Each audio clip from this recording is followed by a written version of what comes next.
నమస్తే ఫ్రెండ్స్. రోజు పూజ వీడియోలు పెడుతూనే ఉంటానండి. లాంగ్ వీడియోలు అప్పుడప్పుడు చేస్తూ ఉంటాను. అయితే మనం ఈ పూజ చేసేటప్పుడు మీరైతే ఏమి కోరుకుంటారో ఏమంటారో కానీ నేనైతే ఇలా అంటానండి. ఎన్నో ఇచ్చాడని కృతజ్ఞతతో ఆరాధించాలండి. భగవంతుడిని ఏది ఇవ్వాలని మాత్రం ఆశించి పూజించకూడదు. ఏమంటారు ఫ్రెండ్స్?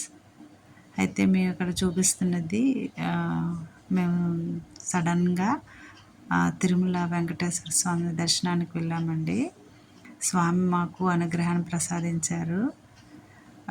అనుకోలేదండి, ఒక్క 2 days ముందే ఇలా మాకు వచ్చింది. బ్రేక్ దర్శనం కూడా చేసుకున్నాము చక్కగాన. చాలా ఆనందం అనిపించిందండి. అదే రోజు ఇంకోసారి కూడా దర్శనంకి 300 రూపాయలు ఉంటుంది కదండి, ఆ టికెట్ కూడా తీసి మాకు దర్శనానికి అనుగ్రహం కలిగిందండి.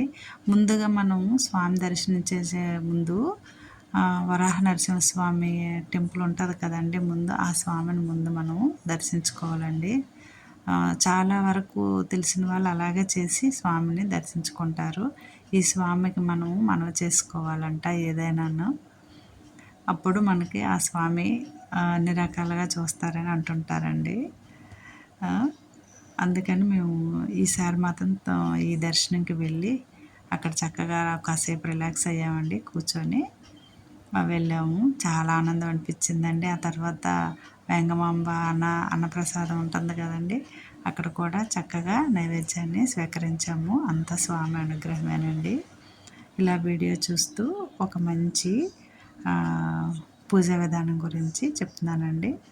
ఏంటంటే మనకి ఆషాఢం వచ్చింది కదండి, ఇంకా మనకి స్టార్ట్ అయిపోయింది.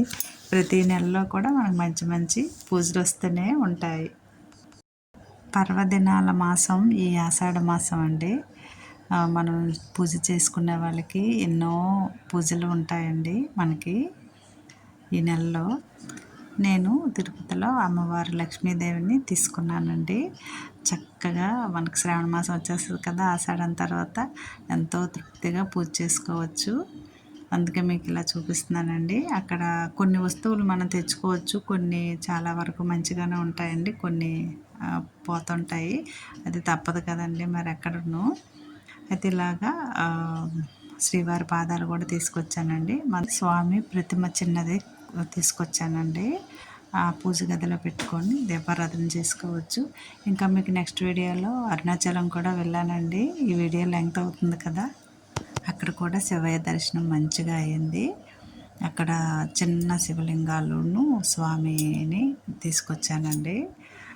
చాలా తృప్తిగా అనిపిస్తుందండి. మీతో చెప్పాలని ఆనందంతో చెప్తున్నాను. ఇక ఈ నెలలో వచ్చే పూజలు కొన్ని ఉన్నాయి కదండి, అవి ఏంటి మనం తెలుసుకుందాము.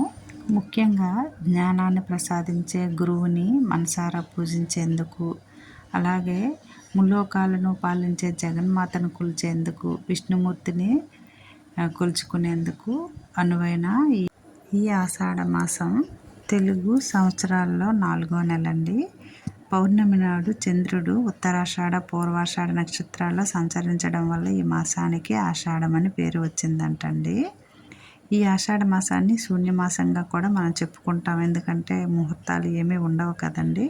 పూజా కార్యక్రమాలకు, దేవతారాధనకు ఇది సరైన సమయం అని చెప్పుకుంటారండి. ఓకే ఫ్రెండ్స్, నెక్స్ట్ వీడియోలో ఈ ఆషాఢం యొక్క పర్వదినాలన్నీ మనం చెప్పుకుందాము పూజ చూసుకుంటూను. ఇక్కడ మా అమ్మ అండి, మాకెంతో అనుగ్రహాన్ని ప్రసాదించే అమ్మని చూడండి. మీకు కూడా షార్ట్ వీడియోలు నేను అప్లోడ్ చేస్తూ ఉంటాను. నక్షత్ర హారతి తీసుకోండి. చక్కగా అందరినీ కాపాడుతుందండి అమ్మ. మాకందరికీ ఈమె మా ఆరాధ్య దైవము. ఇక్కడ మిమ్మల్ని కూడా అమ్మ కాపాడాలని కోరుకుంటున్నానండి. హారతి ఇచ్చాక మళ్ళీ స్వామి మొత్తం అంతా క్లోజ్ చేసేసి ఒకసారి తెస్తారండి.